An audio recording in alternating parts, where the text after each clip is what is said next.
برطانوی نشریاتی ادارے کے مطابق روسی صدر پیوٹن نے کہا ہے کہ انہوں نے کئی مرتبہ آذربائیجان اور آرمینیا سے کہا کہ وہ کبھی اس تصادم کی حمایت نہیں کریں گے، جبکہ ناگورنو کراباخ کے معاملے پر ترکی کی جانب سے آذربائیجان کی حمایت قبول نہیں کی جائے گی۔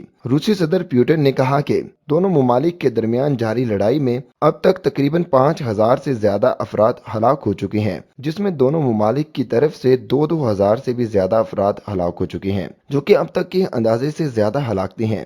خیال رہے کہ ترکی نے اعلان کیا ہے کہ اگر آذربائیجان کی جانب سے مدد مانگی گئی تو ترکی اپنی فوج کو آذربائیجان ضرور بھیجے گا۔ پیوٹن نے آذربائیجان اور آرمینیا کے معاملے پر خطے میں امن کے لیے امریکہ سے معاونت کا مطالبہ کیا ہے، جبکہ دوسری طرف آذربائیجان اور آرمینیا کے درمیان جنگ بندی کی امریکی کوشش ناکام ہو گئی ہے۔ امریکی وزیر خارجہ کی دونوں ممالک کے وزرائے خارجہ سے واشنگٹن میں ملاقاتیں بے سود رہیں۔ دونوں ملکوں نے جنگ بندی کے معاہدے پر رضامندی ظاہر نہیں کی۔ اس کے علاوہ آذربائیجان کے خلاف جاری لڑائی میں آرمینیا کی طرف سے مرنے والے فوجیوں کی تعداد میں مسلسل اضافہ ہو رہا ہے۔ آرمینیا کی جانب سے مرنے والے فوجیوں کی تعداد 800 سے بھی زیادہ ہو گئی ہے۔ ایران کے ساتھ ملحقہ علاقوں کے علاوہ آذربائیجان کی فوج نے 3 شہر، 95 دیہات سمیت مزید کئی علاقے بھی آزاد کروا لیے ہیں۔ آذربائیجان کے بیانیے کے مطابق تمام محاذوں پر آرمینی فوج کے بنیادی ڈھانچوں اور اس کے عسکری وسائل کو